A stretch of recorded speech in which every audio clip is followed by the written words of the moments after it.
Thank you so much for coming out here. Let me come out here and really just taking the time out of your day to talk with me, kind of answer some questions and get some good perspectives here. Okay. Can you just introduce yourself, kind of say what's going on? All right, Derek Somerville. I used to work at the Challenge Academy for about 9.5 years. Still live in Toma, Wisconsin. 68 years old. That's Excellent, excellent. So the story that I want to focus on today, Okay.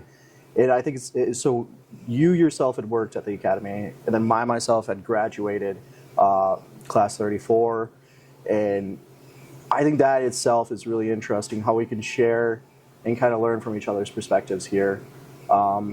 Starting off, one of the more challenging things to me was the physical fitness, along with the mental strength that was required. okay. In your opinion, from your perspective, what were some of the more challenging aspects in your career? What, the Challenge Academy? Yep. The physical fitness, because at the time I wasn't in the best shape, so I had to get that fixed because we do road marches, and I worked on that, and it happened.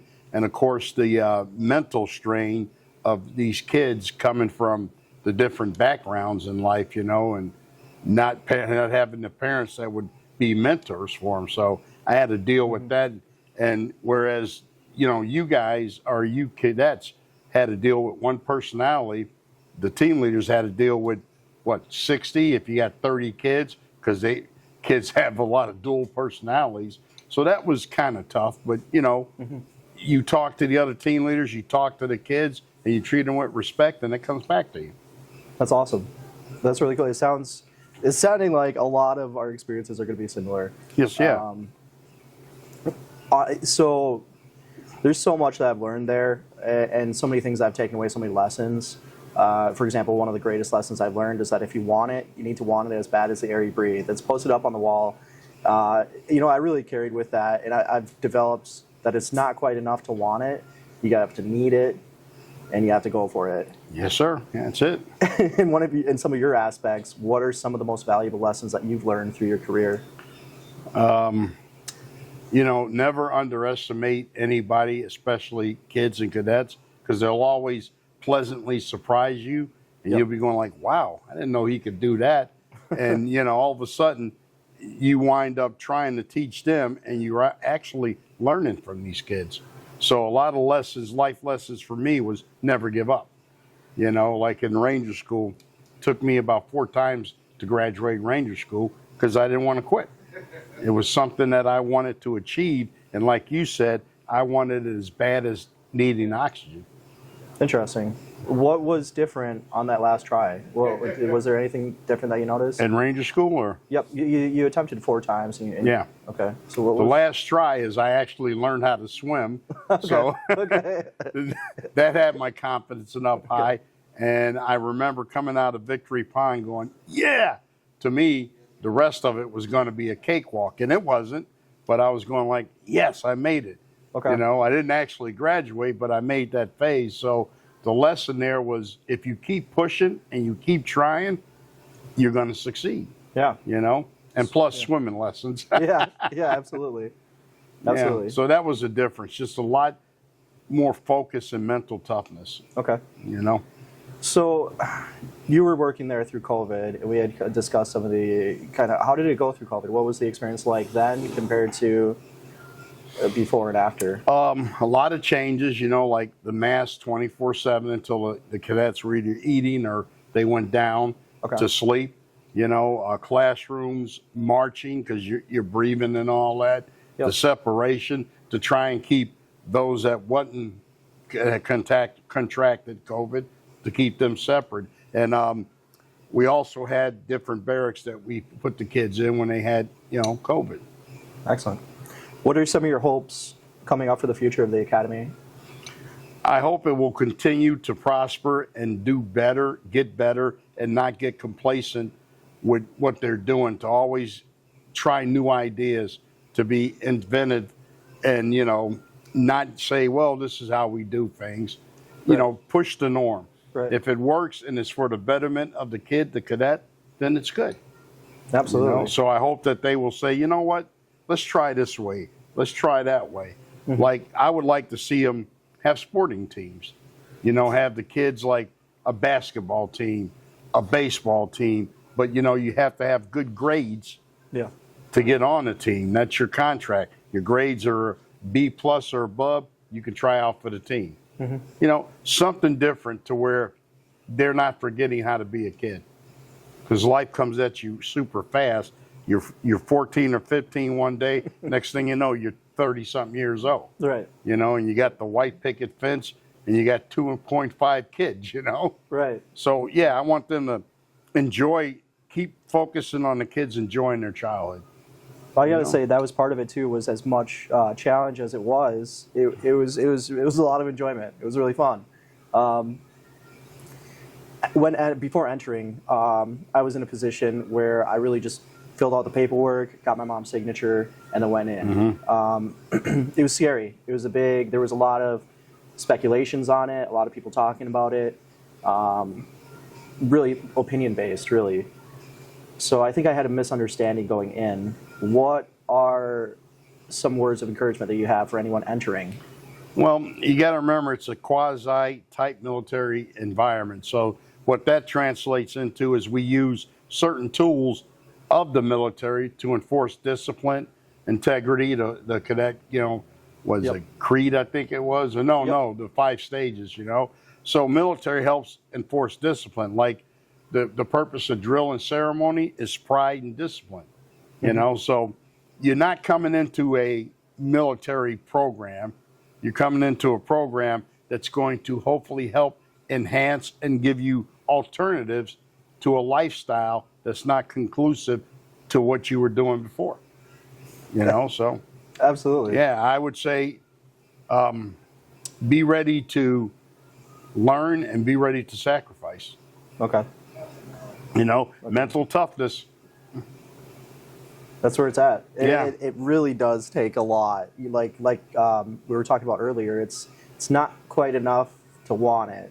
You got to need it. Yeah, You have to- like you said earlier, you got to want it as bad as the oxygen you're breathing. Yeah. And it's not going to be easy. Yeah. Because you're going to be away from home. Yeah. You're going to be away from loved ones. You're not going to get phone calls when you want them.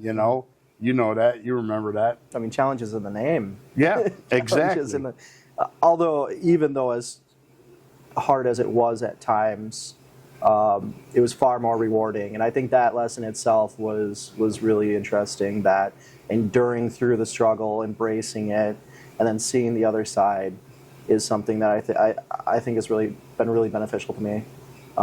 Good. Out of your 9 years of your career, what has been the most meaningful points of that? Well, it was the one time a kid, we were talking, and I don't know if he wanted to quit. He seemed like he was leaning that way. But after we got done talking one-on-one, he goes, "You're like the father I never had." Oh. And I go, "Wow." I said, "I appreciate that."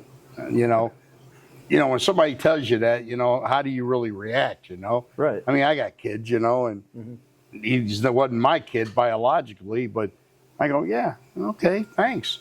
So that kind of hit home and motivated me even more to try and be successful with him. That's crazy. That's incredible. And all the people that work out there now are doing an incredible job. All the team leaders, STLs, ACCs, and CCs, their whole purpose is geared towards making the kids are our future. The kids are the future. Like I used to tell them, my grandkids are going to be probably working for y'all. Yeah. So Yeah. we got to secure our future.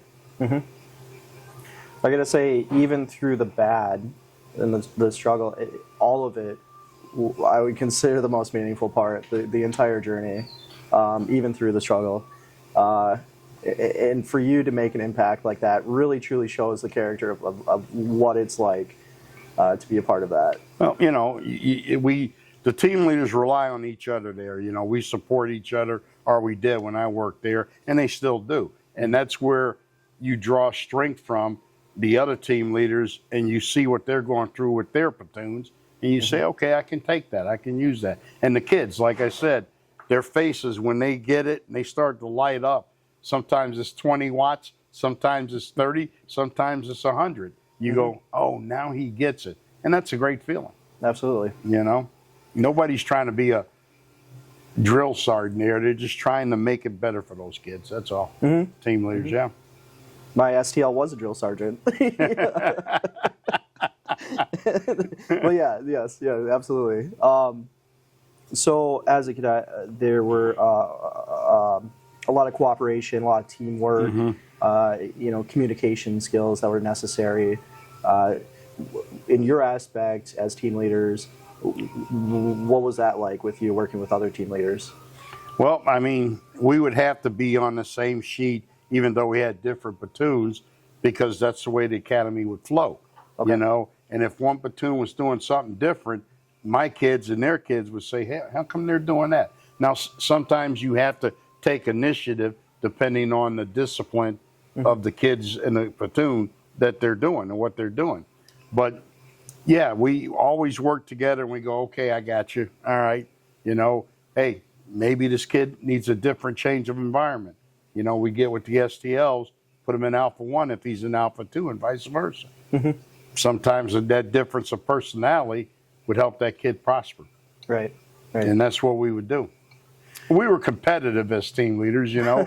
Don't get me wrong. We wanted our platoons to be the best in the academy. You know, the best disciplined, the best focused, the best motivated. Absolutely. Yeah, so there was that side competition, like with drill and ceremony and cadence calling. Yeah, I think even with a lot of the other cadets, there was a lot of competition too. Oh yeah, and we stressed that, Yeah. you know. Yeah, I think the competition that really helped me out was being competitive with myself. My mile time, I started off at 12 minutes, got it down to 6:30. Wow. And it just really trying to just get better. So you ran with the fast group. No, kind of. Yeah. It was hard. One of the more challenging aspects that I saw was watching other people kind of give up on themselves. And I'm sure to team leaders that must be pretty hard to watch too. One thing I had to accept is that it's not personal. We're all making our lives. We're all walking our roads, and then I need to focus on my road. I can help others out, but ultimately it's up to other people to decide their actions. Yeah. What would you recommend to someone who had not quite graduated or made it through, or had never gotten the opportunity to go through it? You mean as far as what, the physical aspect? Or? The academy itself. If you're having problems in school or dealing with, you know, the things in life, Challenge Academy could be a good fit for you. But nothing comes easy, nothing comes free. Like you said, you got to work your road to go along with the road of the academy, you know? And then when your stop comes up, hey, this is where I get off. I'm done with this part of my life. Now I'm going on to another part. You know, it's not going to be easy. You know, if you're coming here expecting kumbaya and here you go, you got your certificate, your diploma, that's not going to happen. Right. You got to work for everything you get there at the academy. Absolutely. You know? So you got to be motivated. You got to find your inner strength, your inner core. Okay. You know, what fuels the drive, you know, and you got to have that fuel on surplus and to keep plugging it in as you need it. And you got to be willing to work with others too. Absolutely. Because it's all team. Absolutely. It's individuals coming together as a team. But just like you said, on the PT part of it, that's when you reach down for your fuel because you're running the run. Right. You're running it in a platoon, but you're running your run. And if you fall back, you're affecting the guy behind you or the gal behind you and the guy to your side. So you got to keep your pace to keep pace with the team. Absolutely. You know, so I would say put in the application and go for it. You may not get accepted Go for it. for the class initially, but you know, it's going to happen eventually. And I'm sure there's multiple people, plenty of people that have gone through it, found themselves dropping out, that are still successful in life. Yes. That, you know, no matter what it is, maybe they're not where. There's plenty of people that I'm sure have graduated that have not become successful. Yes, sir. Myself, as a great example, I've gone through plenty of trials after. right now, I'm pretty fortunate to be where I'm at right now. Yeah, but you're successful. Absolutely. All of that is really due towards a lot of the lessons and everything that I've taken away from there. Although I constantly feel like I should have taken more from it, because I know I could have. I know I could have absorbed so much more. Do you ever get that feeling like you could have learned more lessons? Absolutely. I mean, every class I would learn something from them kids. I really would. You know, I learn like, oh man, that kid's not giving up. You know, let me stay a little longer, talk to this kid. Let me put in a little more effort and talk to this kid, you know, because he's staying the course, you know. And I always admired those young men and women, the kids that came through, because, man, they're here and I'm going home. Holy crap. When they get up in the morning, they're looking at the same thing, you know, the same person. But that's the life that they chose to better themselves. So, absolutely. Yeah. Absolutely. What did you think about the 5 mile run, or the 5 mile run? Yeah. Well, that was in the morning, so I didn't have to participate in that, you know.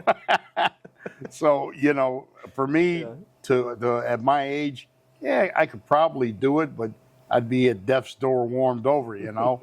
But a lot of kids, they were successful. They would say, hey, I made it, sir. No doubt, son. Yeah. Sir, could you make it? Probably not. You know, because I'm not going to lie. Yeah. And the honor road march, oh, my God. Yeah. Yep. That was my thing and that I would do. I'm not going to lie, I hated it. And all the team leaders that know me, I would tell them, this is the last one. I'm not doing the next one. Yep. You know, and I would do it because that was my platoon. Okay. Yeah, and man, I paid the price afterwards, but, you know, I hopefully set that example. At my age, I didn't quit. Okay. You know, hopefully. I struggled. I'm not going to lie about that. Yeah. Yeah. A lot of team leaders probably saying, I remember him, you know, but I never gave up. That's awesome. There were some oddballs out there who absolutely loved the PT, like they dug it. I would do it over and over again. I mean, if I could do that experience over again, I would, and just get more and more from it. How about yourself?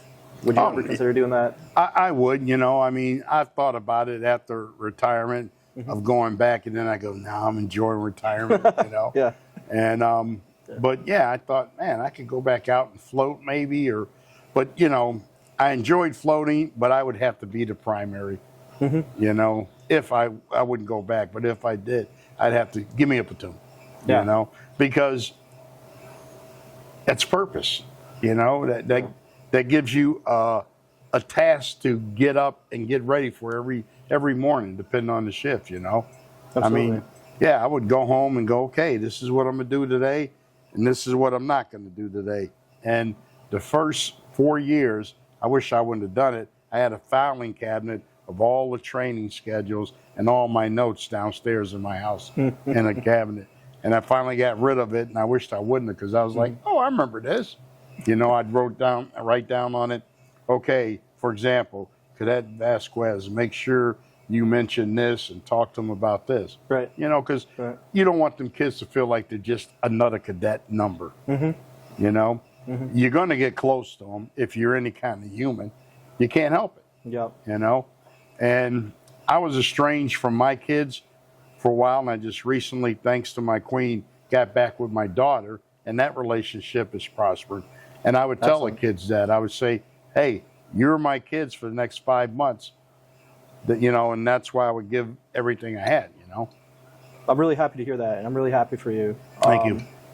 It's an absolute, honestly, I'm pretty nervous talking to you about it right now.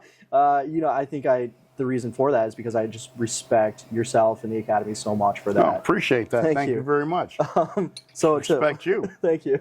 To end it off real quick, I got one quick question. Sure. Resiliency, perseverance. I think that was a big part of getting through the challenge. Part of it that I learned is that things aren't always as they seem, and the other side is a lot better. For yourself and anybody who maybe might be watching this, because everybody's going through something. Right. What advice do you have through persevering? Well, find that person that you absolutely trust and you can talk to, and when you're talking to them, talk to them, don't talk at them. Let them know what you're feeling. And if you feel that they can help, stay with them, go through it with them. If not, move to the next person. You know, the whole saying, it's always darkest before dawn. That's true, you know, but there's a light. You got to give yourself the opportunity to walk towards that light, you know, and there's going to be obstacles thrown in your way that are going to try and block you. You know, like we used to say, if you want to be a doctor, you're not going to hang out with a guy that plows snow for a living. You're going to hang out with other doctors. Right. You know, hang out with the people that you aspire to be. And you're going to have trials and tribulations. And when you get those trials, you got to sit back and go, okay, is it as bad as it seems? All right. My car doesn't run, but I still have a car. Yeah, things aren't always as they seem. Yeah, you know, so what do I got to do? I got to figure out how to get it fixed, for example, you know? Okay. Relationship ain't going so good. All right, is it her fault? Is it my fault? Is it our fault? I got to figure out what I can do if I want to salvage it to fix it. You got to work towards that goal. You can't give up, man, you know? Thank you so much for coming out. Oh, thank you. Honestly, it's been an absolute honor and privilege to be here. Thank you so much. Thank you for the interview. Appreciate it. Excellent.